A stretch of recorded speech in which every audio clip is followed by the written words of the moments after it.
Com toda essa oscilação da commodity, é importante entender quais os caminhos e reflexos aqui no Brasil.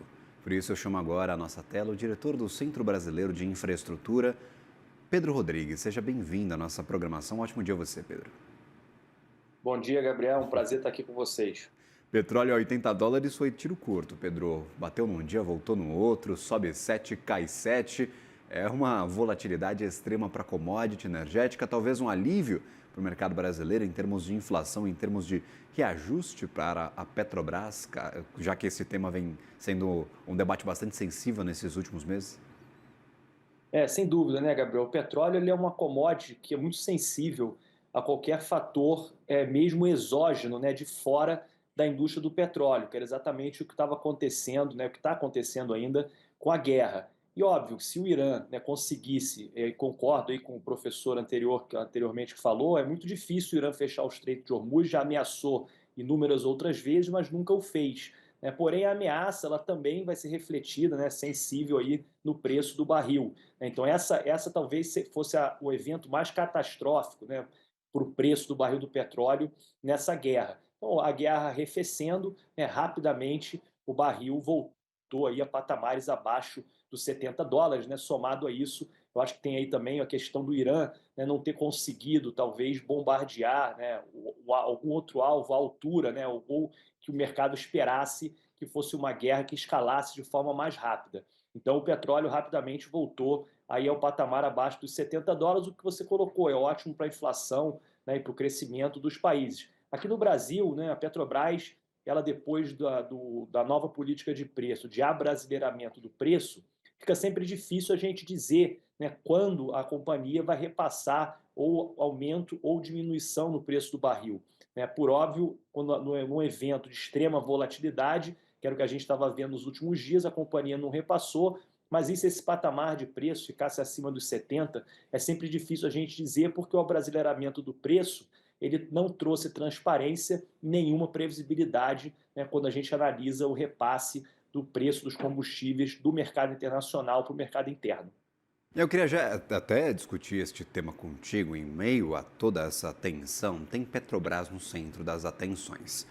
A Petrobras mudou sua política de preços, abandonou a paridade internacional de preços, o PPI, como era chamado anteriormente. E aí, claro, a gente tem muita dúvida, pouca transparência. Ao longo do tempo, o mercado vai tentando adivinhar, vai tentando montar um esqueleto do que seria essa política de preços e quais são os limites da petroleira. A gente não tem clareza alguma, a gente não sabe nada sobre essa nova política de abrasileiramento de preços, Pedro. Ou conforme o tempo vai passando, vocês especialistas já estão conseguindo ali encontrar algum padrão nestes reajustes? Gabriel, como você colocou, né? Acho que para a gente encontrar padrão, a gente deveria descobrir a bola de cristal também, porque a gente fica tentando fazer essa inferência, como você colocou, né? E o que a gente tem visto é que nos últimos anos, né, nessa política de abrasileiramento, é que a companhia acaba repassando a diminuição do preço do mercado internacional de forma muito rápida, porém, quando tem que aumentar, acaba segurando o preço, né? Já visto o que aconteceu no diesel, né? A gente ficou aí mais de um ano sem qualquer reajuste de preço. Na gasolina também mais de um ano, né? O mercado, obviamente, de petróleo internacional se comportou, ficou aí equilibrado, mas a gente tem acompanhado dessa forma. Mas, de novo, isso se trata aqui de uma inferência, né? De uma análise dos fatos passados para tentar entender o presente e prever o futuro, né? Não dá para a gente dizer precisamente como era no PPI, né, na paridade internacional, que se o preço subisse no mercado externo ou caísse, se teria um norte, né, que brevemente a companhia acabaria reajustando o seu preço. Né, isso é muito ruim, porque no final do dia, a demora nos repasses, principalmente para o aumento de preço, né, quem acaba pagando a conta é o acionista da Petrobras, né, o acionista minoritário principalmente, que deixa dinheiro na mesa, deixa de ganhar, né? E pelas contas aqui do CBE, por exemplo, no último trimestre, né, o acionista da companhia deixou de ganhar algo em torno de 4 bilhões de reais só com essa diferença de defasagem de preço, a companhia vendendo combustível mais barato no Brasil do que no mercado internacional. Por exemplo, e aí, levando em consideração estes temas gerais, petróleo agora está na casa eu vou até atualizar em tempo real aqui para quem está nos assistindo. O petróleo estava subindo um pouquinho, ali nos 66 dólares por barril de petróleo Brent. Essa é a normalidade, talvez a naturalidade sem conflito, levando em consideração tudo que a gente já viu acontecer na economia neste 2025, é tarifaço de Trump, é incerteza sobre crescimento. Talvez este petróleo na casa dos 65 seja a região mais confortável para a commodity operar e, claro, seria viável para as petroleiras, mesmo neste patamar, porque tem aquele risco, né? Aquele medo, o lifting cost de algumas empresas está alto, talvez um petróleo mais barato inviabilize alguns projetos. Como é que você vê este raio-x aí do sistema de exploração de petróleo aqui no Brasil, por favor? Olha, Gabriel, eu acho que esse patamar dos 65, 66 dólares, eu vou dizer abaixo de 70, é exatamente o patamar que estava antes do conflito, né? Então a gente pode dizer que esse patamar seria um patamar aí de equilíbrio, né, hoje do preço do barril. Porém, também vale comentar que o conflito não acabou, né? A gente está vendo que os Estados Unidos anunciaram cessar-fogo, mas o Irã não concordou, ou parte da política, né, dos dirigentes lá do Irã não disseram que não, Israel também, ou seja, eu acho que o conflito ele ainda está sensível, né? Então, se o conflito tiver qualquer outro movimento, vai refletir também no preço do barril. Então, eu acho que não acabou aí os eventos de volatilidade em razão da guerra, né, envolvendo o Irã. Agora, o barril abaixo de 60 dólares, como você colocou, o maior prejudicado desse preço é o próprio Estados Unidos, né?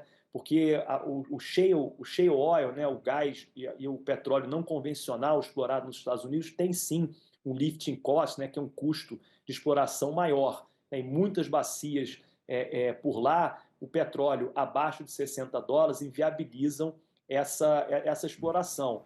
E era esse jogo que a gente estava vendo, né? A própria OPEP anunciando cortes e depois, quando o preço começou a cair, anunciando aumento da oferta, né, na minha opinião, tentando, de certa forma, pressionar essa volta da produção de petróleo não convencional nos Estados Unidos. Mas, de novo, isso tudo faz parte, né, agora dentro da indústria. Então, eu digo que são os fatores endógenos, né?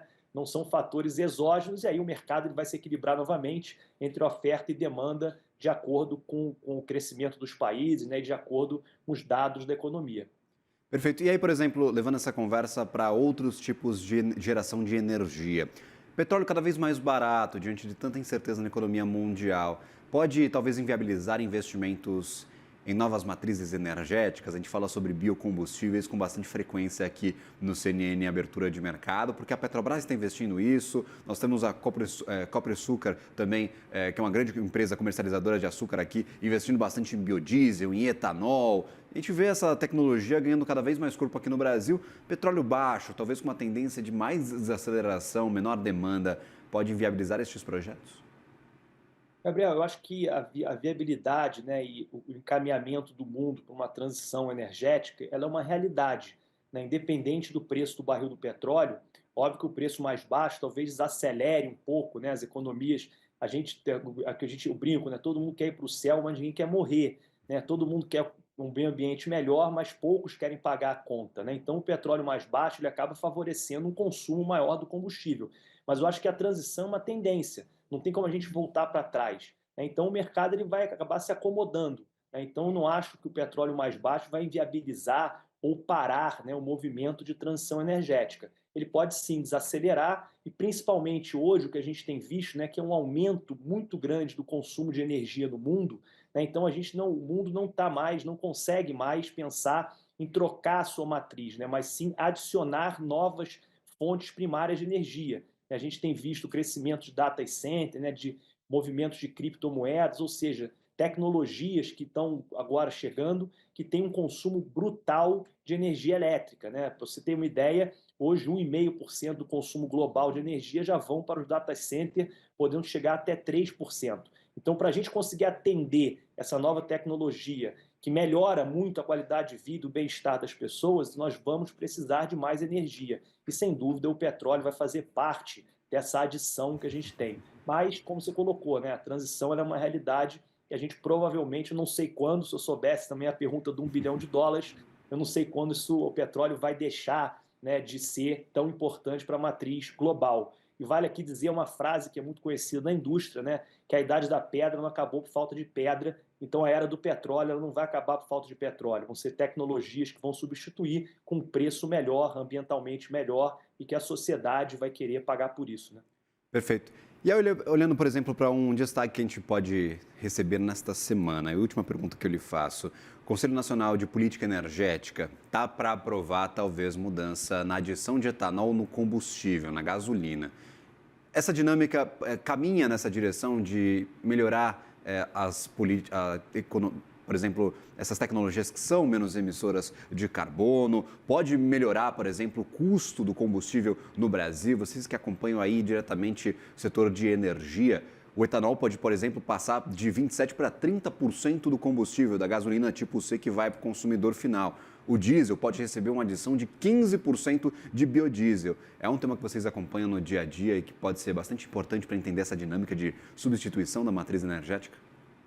Olha, sem dúvida, Gabriel, o Brasil ele deveria se orgulhar, né, dos biocombustíveis, né? O Brasil é uma potência quando fala em biocombustível, né? Principalmente o etanol, o biodiesel, dentre outros, né? Então a transição, nós brasileiros deveríamos olhar mais para o biocombustível, por exemplo, do que para carros elétricos, né? Para dar aqui um exemplo, né? Então o aumento do etanol na gasolina, como do biodiesel no diesel, ele sem dúvida nenhuma ele é ambientalmente melhor, né? As cidades brasileiras vão ter uma qualidade do ar melhor, né? A matriz de transporte brasileira vai ter menos emissão, né? Então a nossa gasolina, se assim posso dizer, ela é mais limpa, né? Vai se tornar mais limpa ainda com esse aumento. Agora, o problema é que você coloca, né? Muitas vezes o biocombustível ele é mais caro do que o combustível fóssil, né? Se a gente tem petróleo mais baixo, por exemplo, né? Talvez o etanol seja mais caro. Basta o consumidor acompanhar na bomba, né? Muitas vezes você vai abastecer o seu carro, que é flex, né? E você chega lá, é mais vantajoso